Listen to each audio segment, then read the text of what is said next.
This is the remote lessons of Too Good for Drugs. I hope you all were able to take the pre-test, and I hope you all got to lesson 1, which was goal setting. And with this week, with lesson 2, we are talking about making responsible decisions. Now, each time we make a decision, we go through a process to determine which best choice will be. However, some decisions require more thoughts than others. Bigger decisions require more thoughts than others because they have more consequences. Now, consequences are anything that could result in something happening, whether it can be a negative consequence or a positive consequence. So, to learn the steps of making a good decision, I want everybody to turn to page 5 in the section titled, page 6 in the section titled Guess Who on the right-hand corner. And those are the 4 steps of making a good decision. Now, as you see, the first step is stop. Stop before you make a decision, because if you don't, you can make an impulsive decision. Now, some of you are probably wondering, what does impulsive mean? Impulsive is making a decision that you just act on it. You don't even think about it. And we've all made impulsive decisions. So the first step of making a good decision is stop. Now, the next step to making a good decision, which is step 2, is think. Consider what's influencing you, picture a positive outcome, and list the options. And what are the potential consequences? Third step is act. So act out the best decision. And fourth is reflect, which means evaluate how you did, whether you feel if you did a wrong decision or a good decision. All right. Now, I want everybody to look on page 6 where it says Guess Who. And as you see, there's 5 different characters up there. We have Andy the main attraction, Marvin the main attraction, Patty the procrastinator, Impulsive Ike, Fearful Felipe, and Tag-Along Talia. And we're going to read each person and figure out, why they are such bad decision makers. All right? So, first we're going to start with Marvin the main attraction. Now, Marvin the main attraction is always trying to impress everyone. He is influenced by attention, whether it's positive or negative. When he pictures a positive outcome, he sees himself in the spotlight. He usually does silly or dangerous stunts in order to attract attention. For example, he arrives late to class and purposely trips as he enters the room to make a scene. Marvin makes poor decisions just so others notice him. And we probably all know some Marvin main attractions. Next, we have Patty the procrastinator. Now, what does it mean to procrastinate? Procrastinate means to put something off at the very last minute. Now, Patty always puts off making or acting on a decision until the last minute. For example, she waits to begin a big project until the night before it's due. And often, Patty blames others for lack of accomplishment and has her inability to follow through on even the simplest task. And we all know some Patty procrastinators. Next, there's Impulsive Ike. Now, impulsive person acts first and thinks later. He makes decisions without thinking about the consequences. For instance, Ike might buy something on the spur of the moment, spending all his allowance money and going home and saying, "What was I thinking?" Ike is often upset with himself because he regrets the decision he makes. Another poor decision maker we have is Fearful Felipe. He won't try anything new for the fear of making the wrong decision and regretting it later. He refuses to participate in a new game or activity, and he seems satisfied doing the same routine. Felipe probably won't accomplish as much as he could because he's afraid to try new things. So what's influencing Felipe's decision making?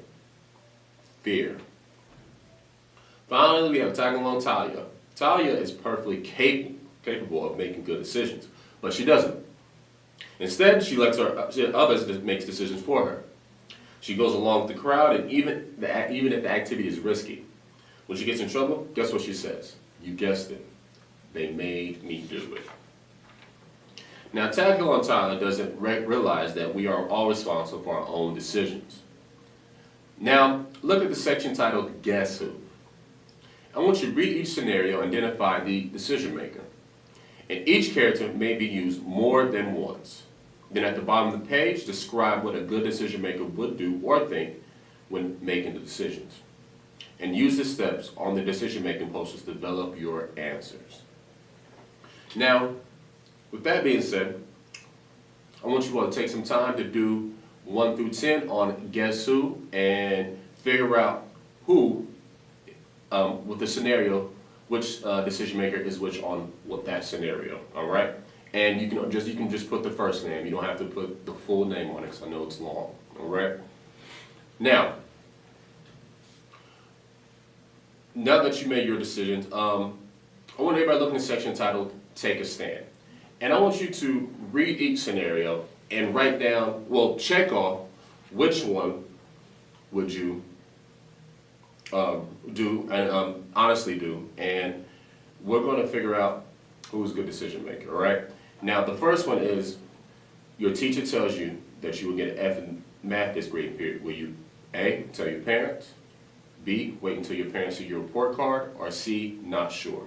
So you pick the best decision that you think you'll make and try to write down why you made that decision. Next, you hear a rumor about a friend. Will you A, repeat the rumor, B, say nothing, or C, not sure?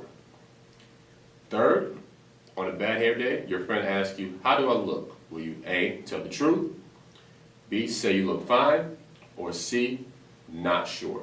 So you honestly pick which one you would pick and write down why you picked that certain scenario or certain answer, all right?